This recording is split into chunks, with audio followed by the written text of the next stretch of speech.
realize we're special. Because every parent knows. We're already a cyborg. Drop thermonuclear weapons over the poles. You're a super villain. That's what a super villain does. As the saying goes, if you're going through hell, keep going. Elon Musk is an eccentric multi-billionaire engineering businessman who is slowly becoming the individual who is most trusted with the future of human life. Elon Musk put in an offer, An unsolicited bid to buy the social media platform. $44 billion. What How'd you get things gives done? you satisfaction? Doing something useful for other people that I like doing. I have to ask, is being a little bit weird, crazy, and autistic a starter pack for being successful? It seems as though almost anyone who's excelled in any field has a touch of being a little bit out of the ordinary. Albert Einstein, a certified genius, was a late talker. He couldn't speak and fully complete sentences until he was about 6 years old. He was even thought to be mentally handicapped. Facebook founder and CEO Mark Zuckerberg has a closet full of the same outfit which he wears every day. And Steve Jobs was known to walk barefoot in the office and sometimes to formal meetings. He soaked his feet in the company's toilets at Apple. He also thought he didn't need to shower because he only ate fruits. It is almost like the rich you are, the more excusable your bizarre behavior is. And Elon Musk isn't exempt from this phenomenon. Elon Musk was born in June 28th of 1971 in South Africa. And from a young age, he was pretty nerdy with not many friends. He got bullied and beaten up. Even his best friend at the time got bullied into stop hanging around with him.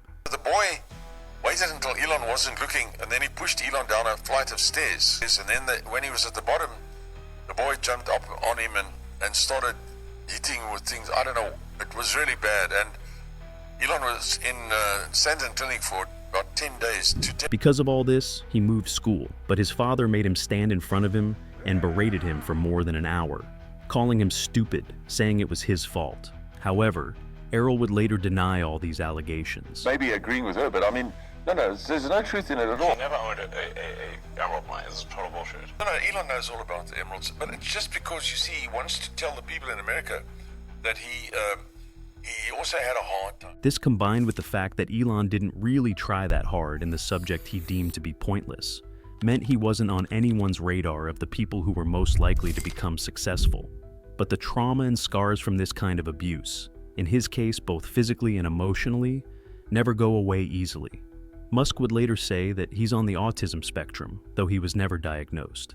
However, one thing you ought to know is that before all this, before the billions, the power and the fame, Elon was just an ordinary child like you and I were at that age, in a sense that he also didn't have some kind of a perfect plan to go from a small-town kid in South Africa to a multi-global billionaire.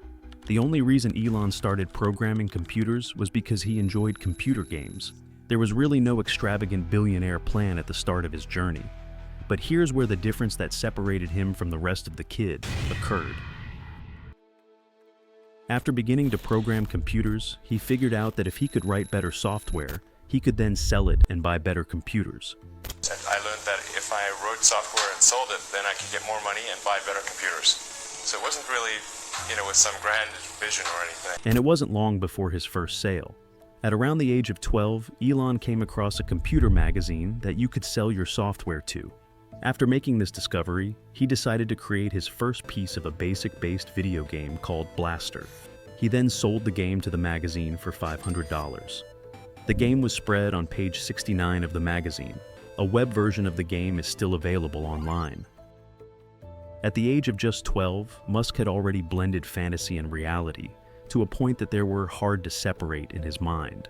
So, at this point, it is safe to say that from the very beginning, Elon was somewhat born to be a serial entrepreneur and pursue difficult technical endeavors. But even he was not exempted from doing odd jobs before his success in Silicon Valley. At the age of 17, when he left South Africa for Canada, like everyone else, he took odd jobs to get by. He used to work on a farm, tending to vegetables and shoveling grain bins. He also worked in a lumber mill, cleaning a boiler room of a lumber mill. But that wasn't for long. Silicon Valley was calling his name. So, at 19, he moved to the United States of America to pursue his goal of colonizing Mars.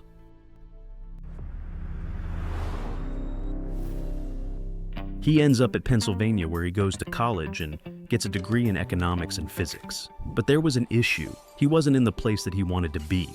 So, at age 24, he moves out to California to pursue a PhD at Stanford.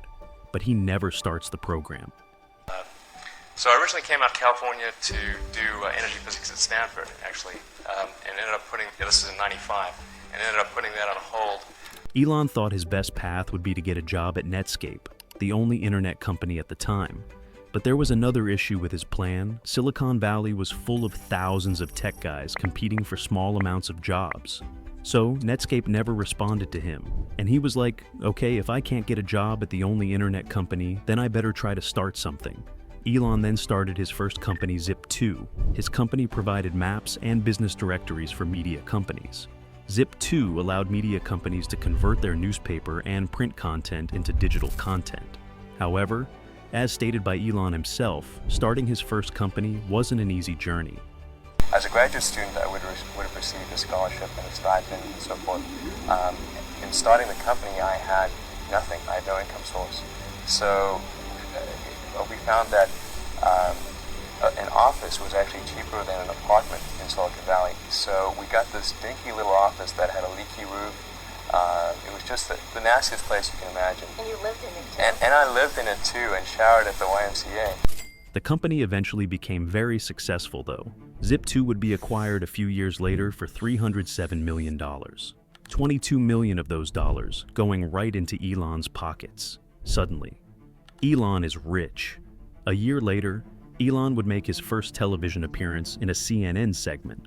Now, this was the first time the world got an opportunity to see Elon Musk, displaying his new $1 million McLaren. The year was 1999. And a year later in 1998, after showing off his McLaren, Elon crashed it on his way to a meeting after Peter Thiel asked him what his car can do. I didn't really know how to drive the McLaren, and Peter says, so what can this do? And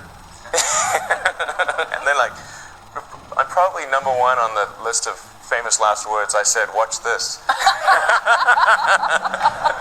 The car was taken care of, then I hitched a ride too. And we continued the meeting. Elon then used the rest of the money to start another company, X.com. So this is an ATM. What we're going to do is transform the traditional banking industry. Elon now had more money to invest in a new business that was much more ambitious. He wanted to overhaul the entire financial system. Elon witnessed how little banks seemed to be innovating. Banks were tied with expensive, outdated systems that made transactions extremely slow. And at the time, most people still relied on sending checks by mail, which was extremely slow and inconvenient. Elon felt that he was the right person to enable all of that change. He wanted to build a company that would offer savings and checking accounts, loans, insurance, mutual funds, and even stock trading. All in one place, all connected to the internet. Elon named his new company X.com. But despite the plans to change the world, X.com looked like it might be dead before it even begun. Many believed integrating every financial service under one company wouldn't work. But soon enough, X.com began to take shape. X struck a deal with Barclays Bank that allowed its customers to invest in mutual funds. Another agreement with other banks made it possible for X to issue checks and print its own debit cards. This meant that if you had an X account with money in it, you could withdraw cash at an ATM. The X.com website finally went live in November 1999. However, X.com was renting a small office suite, and in a crazy coincidence, a company named Confinity was occupying the adjoining office suite. Confinity was a company founded by Max Lev Chin, Peter Thiel, and Luke Nosek. The company was initially established to handle money transfers and payments between Palm Pilots through a service called PayPal. These two companies, both looking to revolutionize online payments, were literally neighbors. What was really interesting, though, is that at first, these two companies didn't even think of each other as competitors. Confinity was developing their PayPal app for Palm Pilot, and X was trying to become a digital superbank, offering different financial services. Thus, they thought they were on completely different paths. Little did they know just in a few months, they would be bitter rivals trying to crush each other. There was an issue at Confinity. The majority of people didn't have Palm Pilots, so to solve this issue, Confinity introduced a new feature that allowed PayPal users to send money using an email address. Then, something interesting happens. Within few weeks, everyone was using the PayPal email feature much more than the Palm Pilot system. So, it soon became clear that sending money via email rather than using Palm Pilots was actually way more useful, because anybody could sign up to send and receive money anywhere, using just their email address with no specific device needed. PayPal began gaining thousands of users. But just like the PayPal team, X.com also began to focus more on sending and receiving money via email. The two companies were now primarily offering the same service, sending and receiving payments via email, which meant a bloodthirsty battle because both teams knew that the more people in a network, the more valuable that network is. Because everyone wants to use the most popular network, as that's the one where you can connect with more people. The battle was on. Customer growth became the #1 priority for both PayPal and X.com, and to get more customers, both companies offered a version of the same incentives. PayPal offered $10 if you signed up, and an extra $10 if someone you referred also signed up. So, X.com decided to offer a little bit more, offering $20 if you sign up, plus extra $10 for referrals. It was a race to see who would run out of money last. Paying customers to sign up, rather than customers paying them, was a bad sign. But paying people to join and then paying them for referring others was a very effective way to get a lot of users quickly. It became a truly viral marketing campaign for both companies. By late January 2000, PayPal had more than 100,000 users on its platform, and X had over 80,000 users. PayPal created tools and tutorials to help people refer others to their service. And days after that, X did the same thing. Whenever PayPal tried to offer a new feature, X would always try to copy or improve upon it. But because of the sign-up and referral bonuses, both companies were losing money at a rapid pace. The more users joined, the more money they lost. And PayPal was starting to worry, but they couldn't backtrack and start charging users because everyone would just use X.com instead. Meanwhile, right next door, X.com was facing the exact same issues. So, both companies continued to lose more and more money as they raced to get more users for their unprofitable email services. Elon was confident that X.com would emerge victorious in this battle because he had more money, but his team didn't share his optimism. They thought that the companies would be much better off by merging together, and a meeting was arranged to discuss a merger agreement. But Elon still believed that X.com would crush PayPal eventually, and that merging wasn't necessary. But his team persuaded him to explore the idea. Elon's first offer was that X.com should acquire PayPal. The PayPal team refused the offer, and so the PayPal team pushed harder to gain more users. And as PayPal users grew, the acquisition offers from X kept increasing. And after some further negotiation, both teams eventually agreed to a 50-50 split. And in late 2000, the two companies officially merged together. The company kept the name X.com, it also kept the PayPal name for their email payment system. Elon, the largest shareholder, took the role of chairman.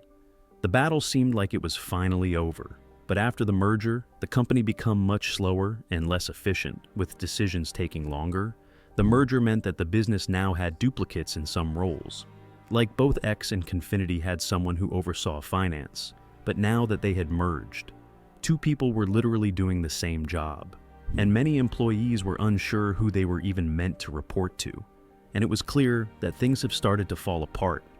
All of this meant Elon Musk would have to take the role of CEO. With Elon now calling the shots, it finally seemed like PayPal could continue expanding, and for the first time in PayPal's history, they started generating revenue. PayPal had become the most preferred payment service in the world, and had gone international to allow users from around the world to open accounts. Their Q4 report showed $7 million in revenue, a big increase from the previous quarter of just $1 million in revenue. Elon then decided to create a newer version of PayPal that would offer all kinds of financial services, just like he originally wanted for X.com. He ordered his engineering team to stop adding new features and updates to the original PayPal website and start building the new version, and this caused a rift in the company. However, the decision that completely soured his relationship with executives was to kill the PayPal brand name. Elon wanted PayPal to be renamed X-PayPal, but a lot of the team argued that their customers preferred the PayPal name. Some executives even opposed this decision openly, but Elon had already made up his mind, so Peter Thiel and some influential executives reached the same conclusion. Elon Musk must be fired. They all conspired to overthrow Elon as CEO, but they knew it wouldn't be easy to get rid of him. He was still the largest shareholder, so they met secretly to devise a plan. They agreed they would go to the board together and threatened that they would all resign if Elon Musk was not immediately removed as CEO. Back to Elon. Despite marrying his first wife Justine earlier that year, he still hadn't gone on a honeymoon, so he decided to go away for 2 weeks, and as soon as he got in his flight and became unreachable, they used that moment to confront the board. The board then came to a conclusion to fire Elon, and Peter Thiel became the new CEO. Peter immediately reversed Elon's decisions. The PayPal brand name was restored, and in February 2002, PayPal went public, making it officially a billion-dollar company. And on July 8, 2002, eBay announced that it had acquired PayPal for $1.5 billion in eBay stock. With Elon the largest shareholder at the time, holding 11.7% of the company's shares, he received $180 million, and now he was officially super rich.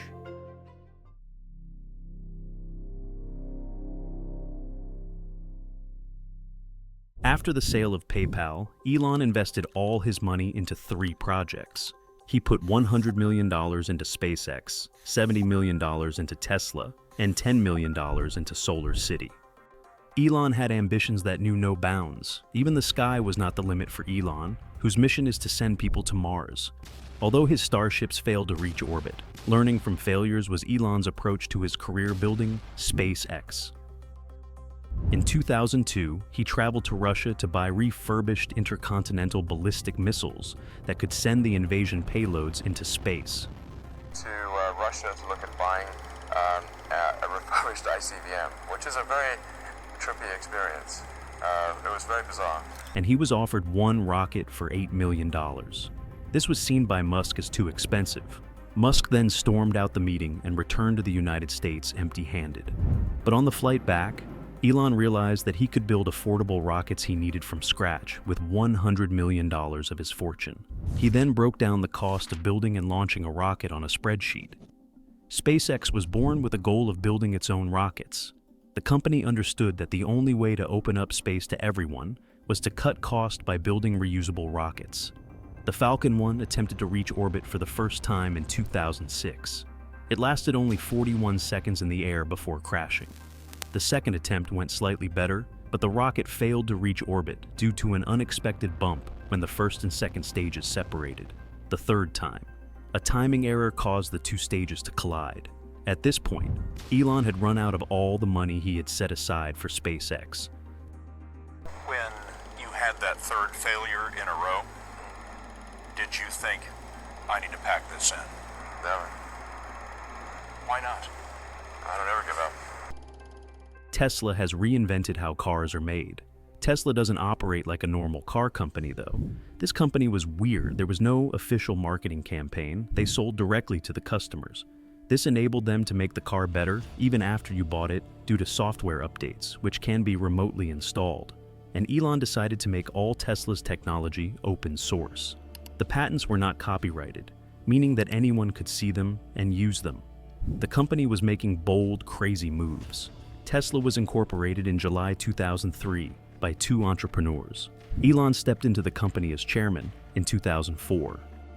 Whilst Elon was now heavily committed to both Tesla and SpaceX, 2 extremely promising and revolutionary companies, things weren't actually going so well. SpaceX rocket's launch kept failing, and Tesla's production of the first vehicle went way over budget.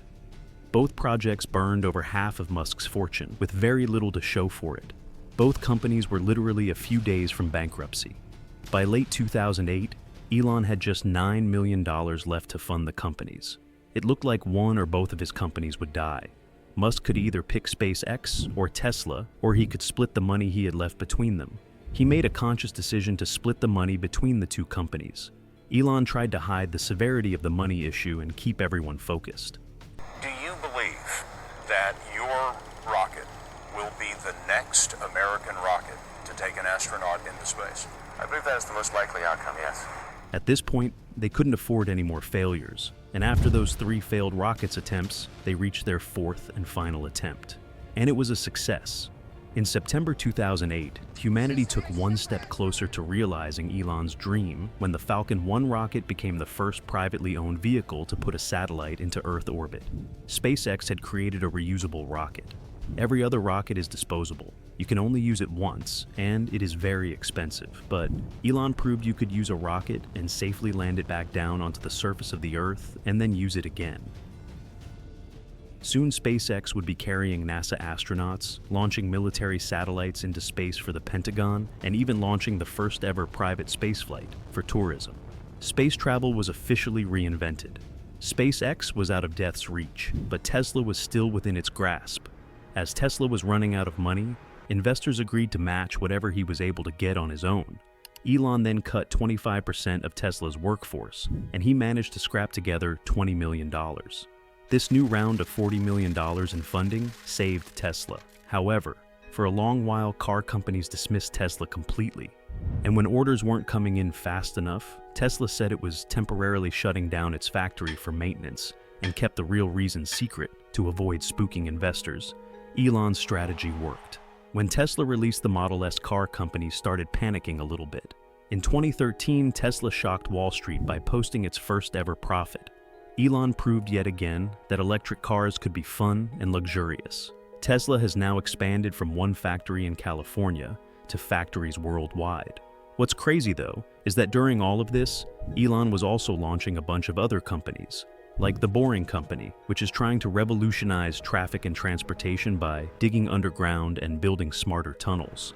He starts building Neuralink, which is designing a chip that people can insert inside their brain to control computers and mobile devices with their thoughts. He builds and launches satellites into orbit that starts providing internet to remote places. He starts xAI to compete with OpenAI, the company that made ChatGPT, a company he also co-founded and left due to disagreements. Musk says he intends for xAI to be better at mathematical reasoning than any other existing models. But the most shocking purchase of all was him buying Twitter, which he later renamed X.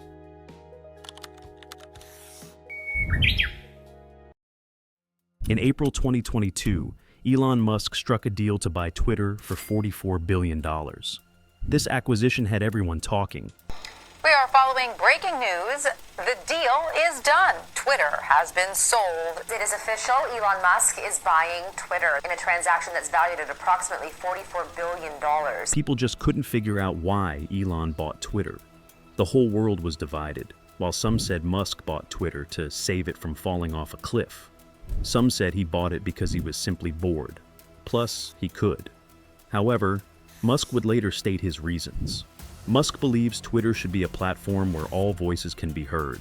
Even those that are controversial, he stated that he wants to make Twitter a place where matters vital to the future of humanity can be debated.